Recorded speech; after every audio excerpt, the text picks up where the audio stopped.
안녕하세요. 우멘사입니다. 저희 시어머니는 초등학교 교감 선생님이시고 시아버지는 소아과 의사입니다. 남편은 약사이고요. 그런데 시누이는 잘 나가다가 중학교 때부터 친구를 잘못 사귀는 바람에 엇나갔다고 했습니다. 어디까지나 남편과 시어머니의 말이니까 그런가 보다 했는데요. 고등학교 때부터는 아예 집 나가는 것을 밥 먹듯이 했었고 그래서 학교도 중간에 중퇴를 했었다고 하더라고요. 예전 말로 빙 청소년이었다고 하던데 왜 그렇게 되었는지는 저도 잘 모르겠어요. 남편 말에 의하면 시누이가 일진 친구들을 사귀게 되면서부터 그렇게 돼버렸다는데 공부에는 취미도 없었고 오로지 하지 말란 짓만 콜라콜라 샀다고 하더라고요. 허파에 바람이 들어서 연예인이 되겠다며 연기학원에 등록을 시켜주기도 했지만 오래가지 못했고 성형을 시켜달라길래 돈 처발라서 성형을 해줬더니 남자들 꼬시는 데만 여념이 없더라네요.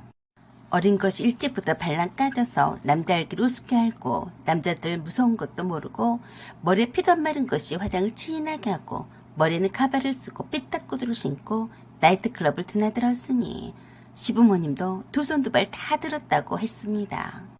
어찌나 드세든지 시어머니가 오히려 시누이 앞에서 싹싹 빌 정도였대요. 내가 네가 고등학교만 졸업을 하면 뭘 하든지 상관을 하지 않을 테니까 제발 고등학교 졸업장만이라도 따자. 응? 그때마다 시누이가 그랬다네요. 고등학교 졸업장을 따면 또 그럴걸? 제발 대학교 졸업장만이라도 따자. 어휴 지겨워.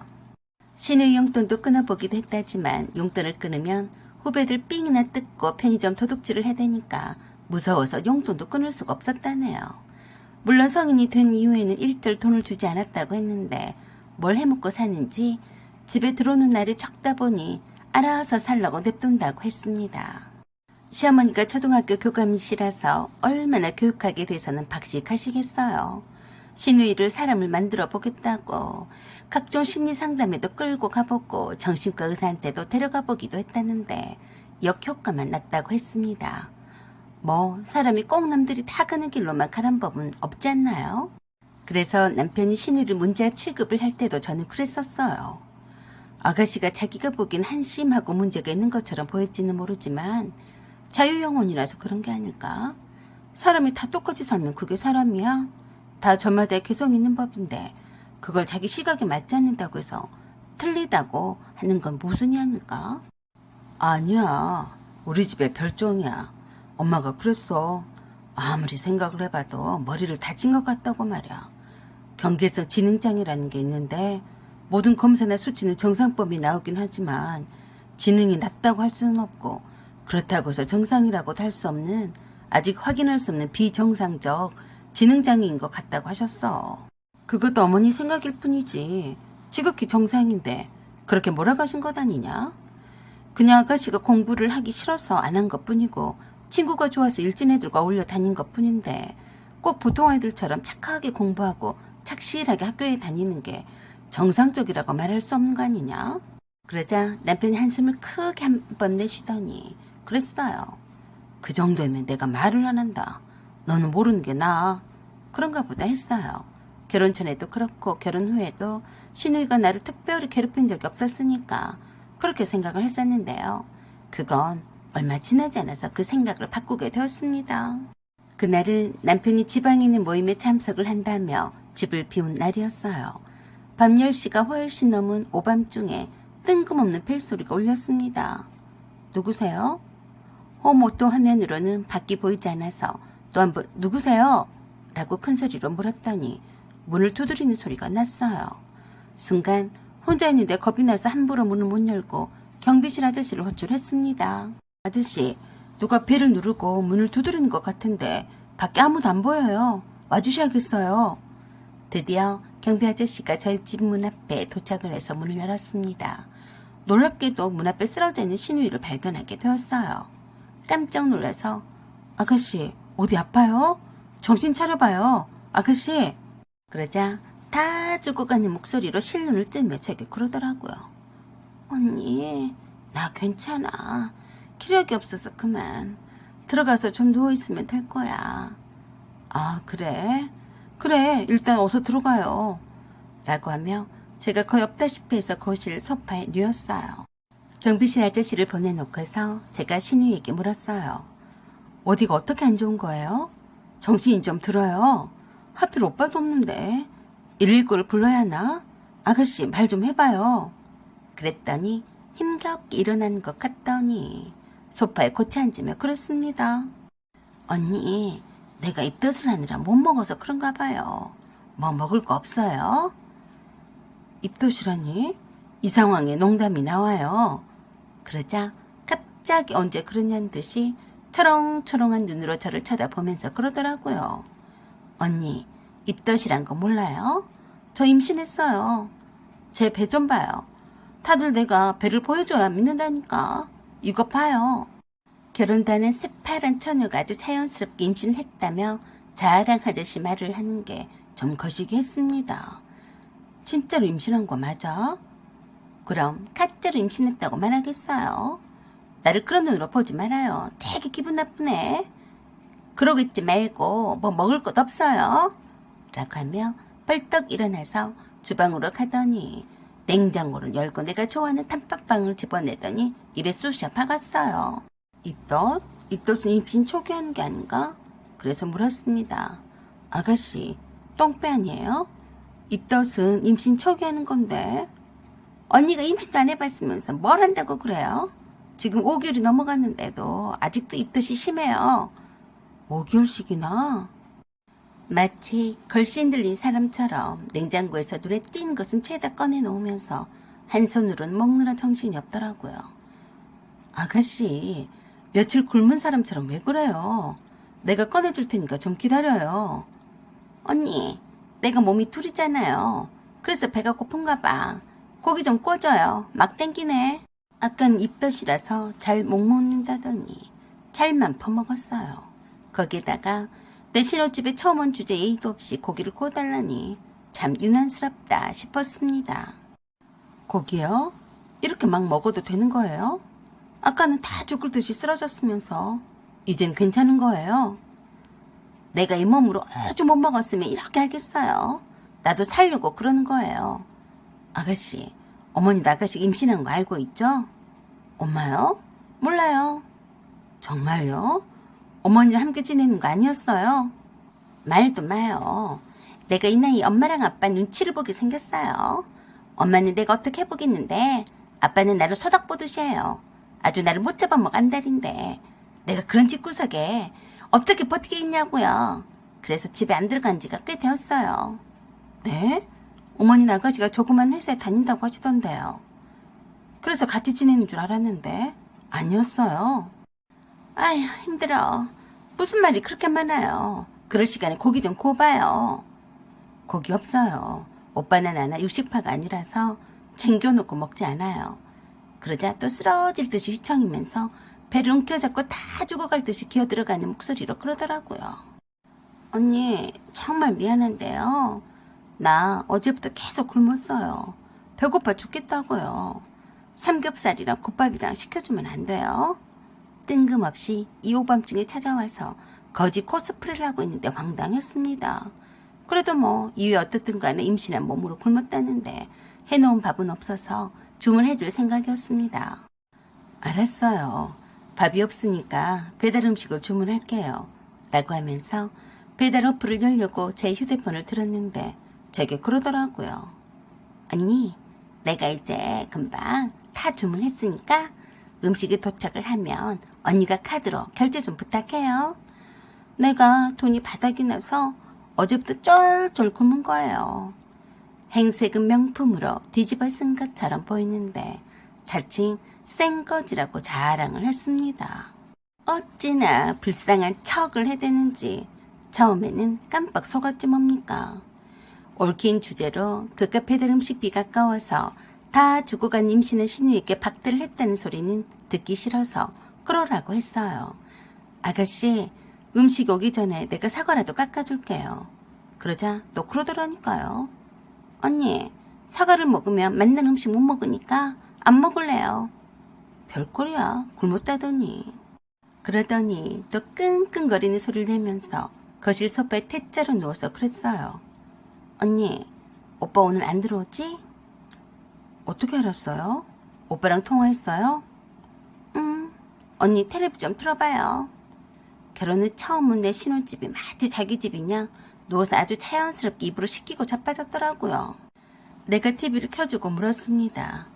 어머니랑 아버님께 애기 아빠가 인사는 했어요? 그러자 갑자기 인상을 더럽게 쓰면서 제게 소리를 질렀습니다. 내 말을 어떻게 들은 거예요? 몇 번을 말해야하냐고요? 엄마랑 아빠랑 다 몰라요. 내가 말 안 했으니까 모른다고요. 저는 순간 당황을 해서 그랬어요. 아가씨, 그게 그렇게 화낼 일이야? 애기 아빠가 궁금해서 그런 건데 왜 화부터 내고 그래요? 참 얼척없네. 뭐요? 얼척이 없다고 했어? 보자 하니까 이제 은근슬쩍 제게 반말 찌꺼리를 하려고 했습니다. 아가씨, 상당히 당황스럽네.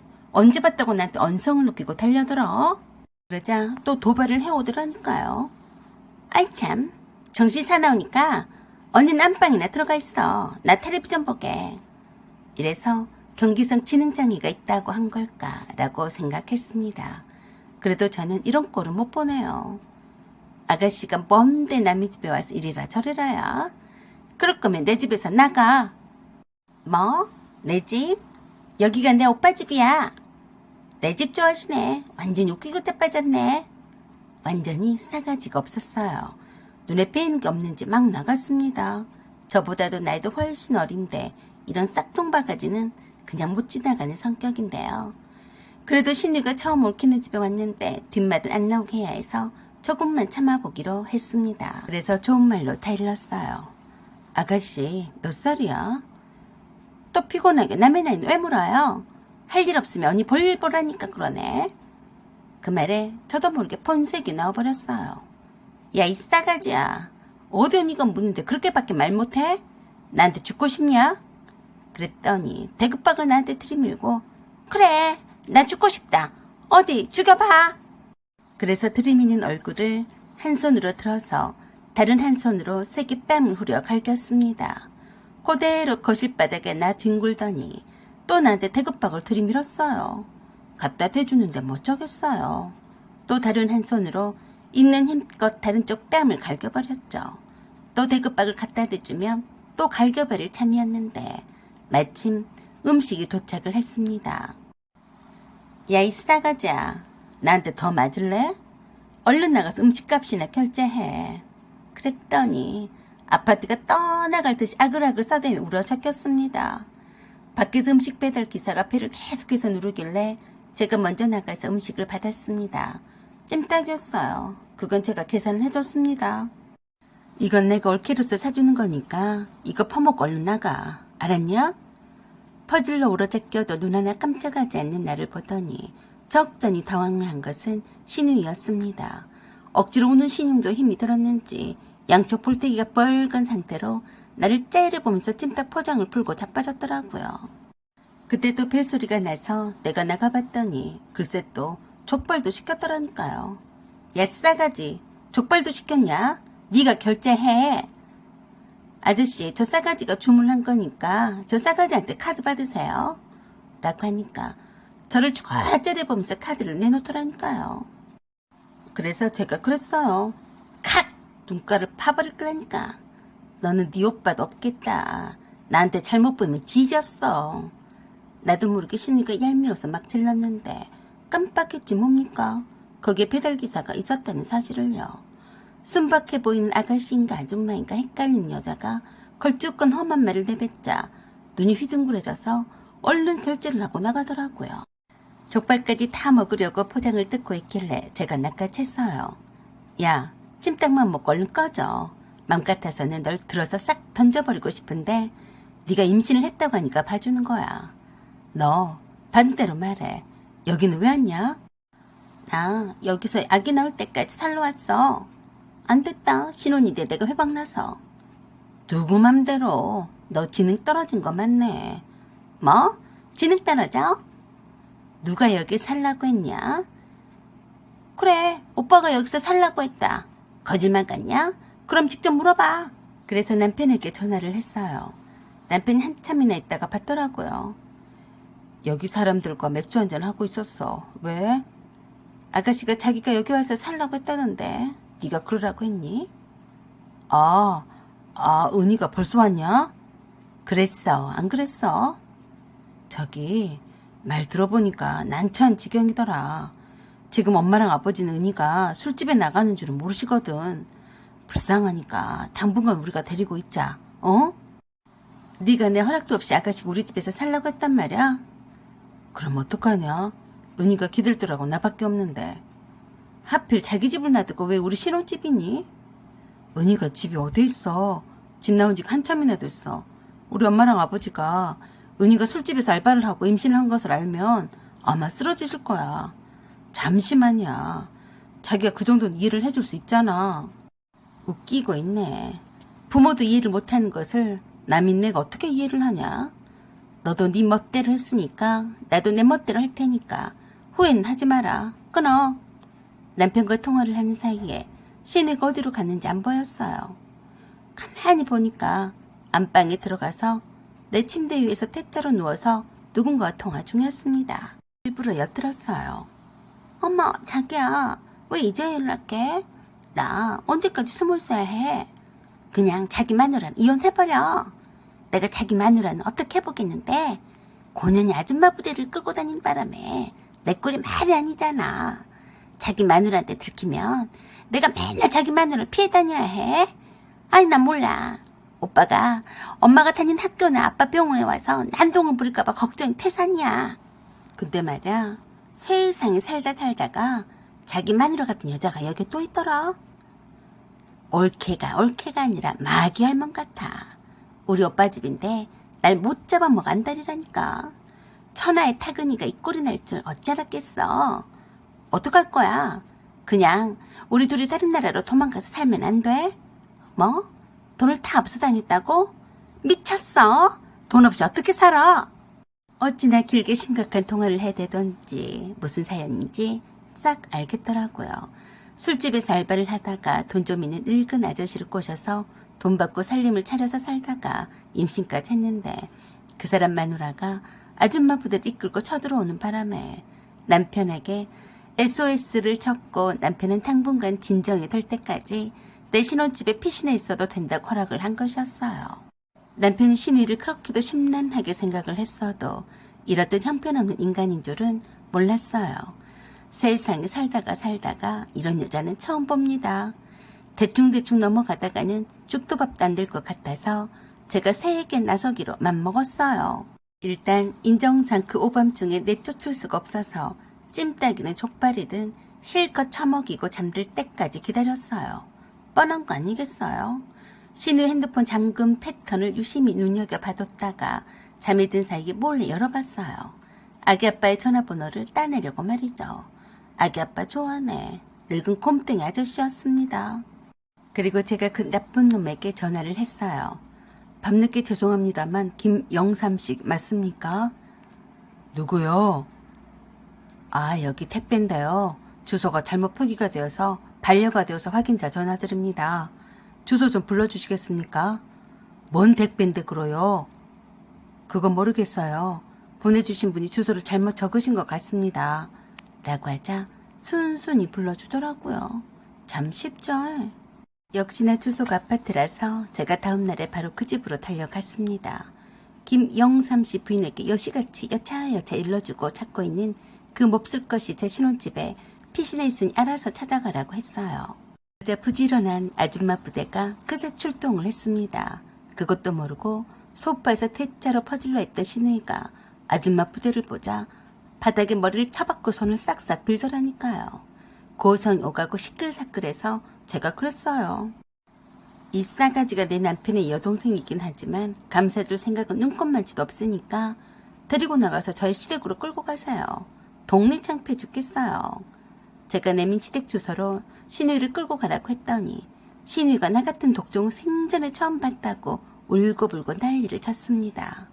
별꼴이었어요. 세상에 독종이 얼마나 많은데 겨우 나보고 독종이래. 아줌마 부대가 신우이를 끌고 나간 후에 아니나 다를까 남편에게서 전화가 왔어요. 아주 쾌광된 목소리로 저를 코너로 몰았습니다. 네가 사람이냐? 임신한 애를 그렇게 끌려가게 가만히 보고만 있었어. 아니, 보고만 있는 게 아니라 내가 아줌마 부대를 불렀어. 쓰레기 같은 네 동생 좀 치워주라고. 갈 데가 없어? 없긴 왜 없어. 뭐야? 너 같은 더러운 년은 처음 봤다. 누가 할 소릴? 너 같은 더러운 놈은 처음 봤다. 저렇게 부족하고 막 나가는 네 동생을 나보고 데리고 살라고 했냐? 내가 분명히 말했지? 네가 네 맘대로 한 것처럼 나도 내 맘대로 할 거라고. 너 행동거지 잘 해야 할 거야. 내가 아줌마 부대한테 어머니가 다닌 학교랑 아버님 병원이랑 다 가르쳐줬거든. 잘해봐. 우리도 갈라서자. 웃겼어요. 저보고 더러운 년이라니. 그래서 남편 짐을 싹 다 담아서 시댁으로 보냈습니다. 그랬더니 시어머니가 전화를 하셔서 그러셨어요. 이제까지 둘이 짜고서 나를 속였지 뭐냐.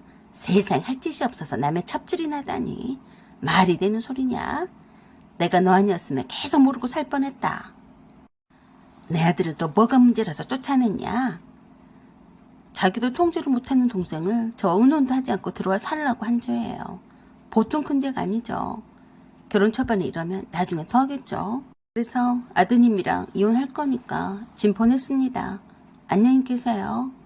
그런 후 남편과 헤어졌습니다. 다행히도 혼인신고 전이었습니다. 사연은 여기까지입니다. 감사합니다.